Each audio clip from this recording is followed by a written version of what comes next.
Hi, my name is Camille Pierce. I'm the Audience Engagement Assistant at the Hopkins Center for the Arts, and I also play oboe in the Dartmouth College Wind Ensemble. I'm excited to introduce Brian Messier, the conductor of the Wind Ensemble. Hello, my name is Brian Messier, director of the DCW, or Dartmouth College Wind Ensemble, and I'm joined tonight by two friends, Sixto Montesinos and Rodrigo Martínez. They're here to join me in a conversation about the Dartmouth College Wind Ensemble composition competition, which closed in August with 210 submissions from American and Mexican composers. And our project tonight is talking with Roy, or Rodrigo, who is the grand prize winner of our competition, as well as the bigger picture of the Mexican submissions and how to promote and advance Mexican wind band music on an American and national stage. Hello, everybody. Thank you so much for the invitation to be here. I am honored to join you all with this very important conversation. I'm Sixto Montesinos. I am Assistant Professor of Music and Director of Instrumental Studies at St. Mary's College of California. And I'm also the founder and director of the music diplomacy project, the Carlos Chavez Project. So you mentioned at the beginning about the Carlos Chavez project. Could you talk a little bit more in detail about what exactly that is? The Carlos Chavez project is music diplomacy project. The mission of it is to, in very simple terms, to build bridges, not walls, between Mexico and the United States through the study, performance, and pedagogy of music, and I came to it from different sides. The first one goes back a long way to when I was young. I'm originally from Mexico City. When I moved to the United States in the mid-90s, I had an idea of Mexico as being a cultural, this absolutely beautiful cultural epicenter. But when I arrived in Texas in the United States and went to middle school, I quickly realized that some Americans, not all, but some, had a different idea of what Mexico is. You know, they didn't see the sophistication of it, and that deeply bothered me from a very, very early age as a Mexican living in moving into the United States. So I've always been thinking about this relationship between Mexico and the United States, and most particularly how Americans perceive the arts in Mexico, right? And as a Mexican-American conductor and musician, I'm like right in the middle of it. So when I was doing my doctoral dissertation, I started to research Mexican bands, right? With the role of symphonic bands in Mexico, what they are like, and what they were, you know, the history of them. So I wrote on the development of the band, the symphonic band in particular in Mexico from 1810 to 1910.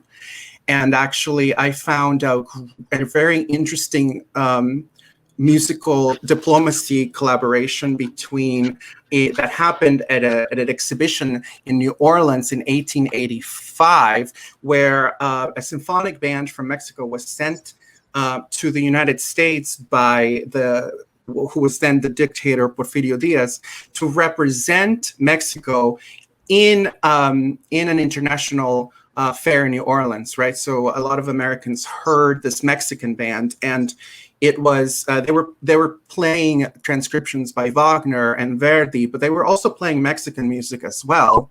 A great act of musical diplomacy that made a huge impact in the way that United States, the way that Americans thought of Mexico as a fountain of culture, right? So that also inspired me for this project, which ties perfectly into this Dartmouth Wind Ensemble project, right? And what we're doing here, because you're essentially you're connecting the two countries together through this musical project, which is why I'm here and why I'm so happy to be here and be a part of it, because it fits exactly with the mission that we're trying to accomplish.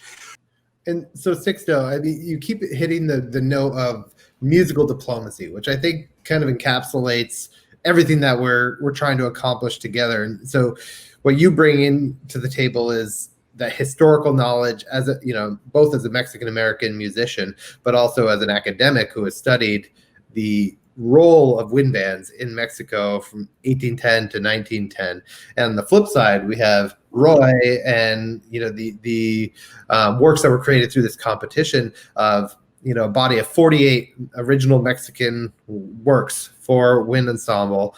And so we have kind of this traditional context, this new context, and I'm wondering, how do we kind of bring those together? And in your research, what was the role of the wind band, the Mexican wind band, the Mexican repertoire, and how does that kind of connect to the current Mexican music? Yeah, well, I mean, I think we're in a much better place now as opposed to where we were. It's more than 100 years ago, because now we have composers like Roy who are writing original music for the wind ensemble, right? So back during this time, there really wasn't a Roy, right? Composers were the bands, the symphonic bands that were playing transcriptions from opera overtures, Verdi, La Forza del Destino, Morning and Night in Vienna, things like that, Tannhäuser, Wagner. But they were not composers, and they were also doing arrangements of transcriptions of Mexican piano music, right? But they were not composers that were specifically writing for the wind ensemble, for the band. So it's really exciting right now that in the 21st century we're able to expand. So this is this is exactly what we needed to be doing, right? I think we're at the very beginning kind of stages of this, and hopefully with time and with a lot of encouragement and promoting these works, we'll be able to have more amazing composers like Roy, who are going to give us a lot of music to represent Mexico in the wind band world in the United States and abroad. It's great that we have things now like the wind ensemble composition competition, where we can feature works by Mexican composers. But after the competition is over and the prizes have been awarded, what can we do, and also just people out in the general public or people who are interested in wind band music, how can they be supportive of endeavors like this in the future too? Well, I can jump in quickly and say this is all a new frontier for me. And part of why I'm so excited to connect with Roy and connect with Sixto on this topic is because I stumbled into the need that exists to help facilitate and support Mexican music. I am not Mexican. I've never been to Mexico. This came out of an attempt to find authentic Mexican music for a wind band to support the DCW's tour to Mexico, and I was unable to do so. I couldn't find readily available, readily accessible repertoire for wind ensemble from Mexican composers, and so we created this competition to try to facilitate and create repertoire. Now the question is, I've unveiled this entire world and rich world and sophisticated, world of culture that exists directly south of us, and talented composers like Roy, and how do we kind of bridge that? How do we support that? How do we elevate Roy's voice and the voice of composers like him? A couple of things we're hoping to do coming out of this is help to, whether it's publication, whether it's promotion, how to share the music with my greater field of wind ensemble. We've been having preliminary conversations. Sixto's research into the traditional wind band music of Mexico, or the historic wind band music of Mexico. We hope these early outcomes from the competition are just the beginning. And I feel like I'm still figuring it out, because I've stumbled into this, and I'm very glad that I did. I think that we should be quite aware or thankful for the technology these days that having not being able to step outside our rooms, we are more connected than ever, and now with people from other countries. And I think that this initiative by the DCWE was great in order to generate now a huge body of work of pieces, for wind ensemble. And I think the next step is to use also this technology in different platforms, maybe create a platform, a web page where you could find all these pieces that were written, don't leave them. I also was looking when I was doing my doctoral research, and I actually went down to Mexico City, and I went to Zacatecas, and I went to a lot of places to do, and I couldn't find published music of these arrangements for band. They are all like kind of handwritten, and then they're all kind of mixed up in libraries, band libraries all over the place, and there's parts missing, and there's coffee stains on. I mean, it's just like it's in a really poor shape, right? So I think one of the things that Camille was saying about how we can move forward is I definitely think that we are definitely in the beginning stages of it, but it's going to be important to sell this to publishers and really kind of get their support as well, so that this music can be properly given its place. Yeah, the DCWE is going to be embedded in Mexican musical diplomacy for the foreseeable future. And I think this is a really exciting time, and it feels very organic and authentic and important. When you started, or did you write Cumbia Moderna was it a totally new piece? Was it a piece you had been working on before?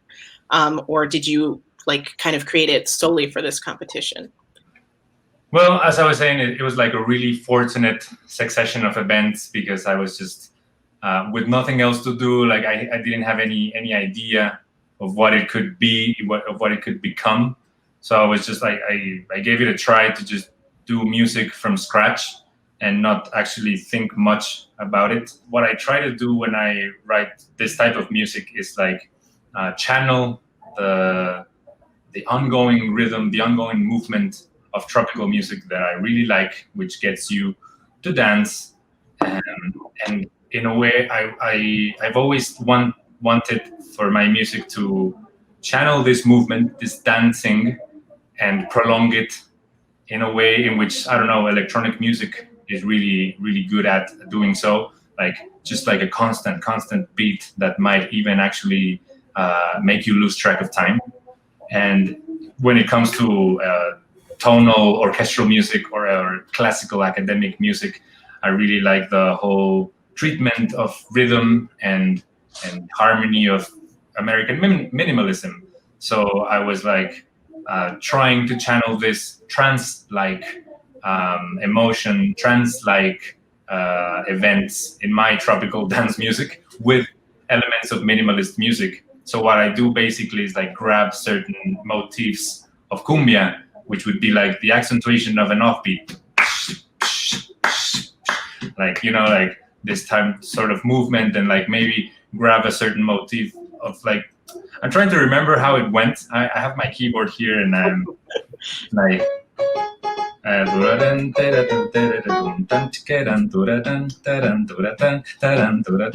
so with that melody, I can sort of grab the 8ths, the 16th notes, and move them around as I please.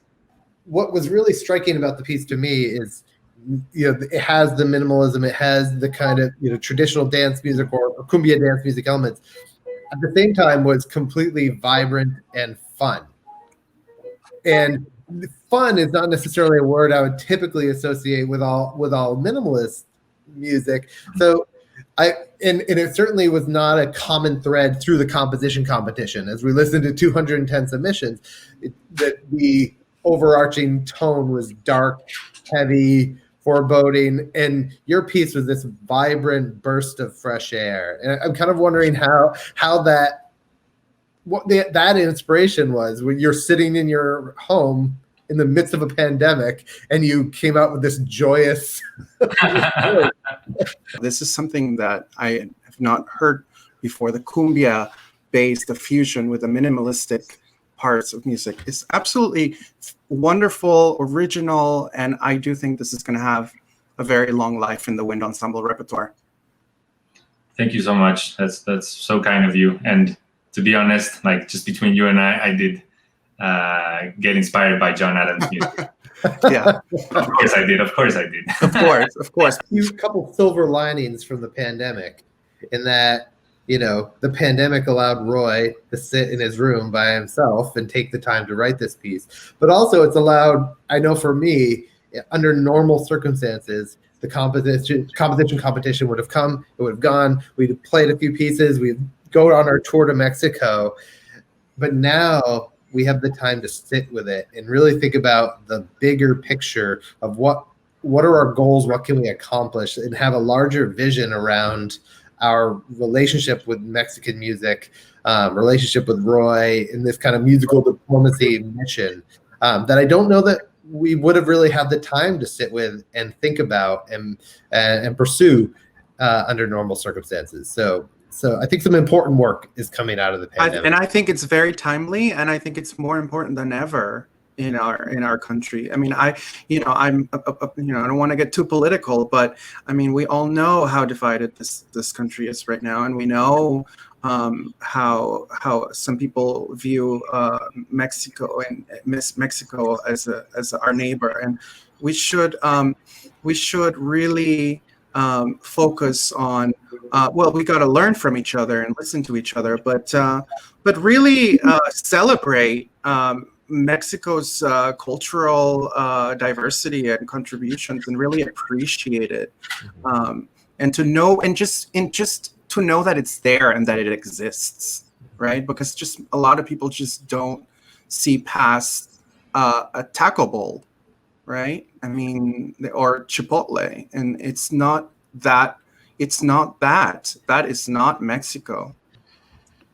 One thing about this competition that has been really great for me as a player is also just kind of broadening my world of band music. I've played in many different types of bands and orchestras for a long time, and could count on one hand, two fingers, maybe Mexican composers that we've played. Like, I never learned who Carlos Chavez was until I was well into college, like maybe my junior year in a music history class. So I think kind of going through this composition competition and getting to listen to all of the pieces and discover all of these great new artists and composers has been really kind of satisfying for me as well on that end, and has definitely made me more aware of all of these composers and hopeful to play their music and also travel to Mexico, and which I have never done before. And it's true, like we've said many times throughout this conversation and in previous conversations, like it's right there, like it's our southern border, and there's kind of this disconnect in between the music there. So this has been a really great experience. And in that note, thank you to everyone involved in this conversation for joining us tonight. Thank you to Roy and Sixto, not only for joining us tonight, but also for joining the members of the Dartmouth College Wind Ensemble in our weekly conversations and being a part of their education and helping them understand the context of the important work that we're doing and just enriching their experience. So thank you both so much. My pleasure. Thank you. Thank you for having us.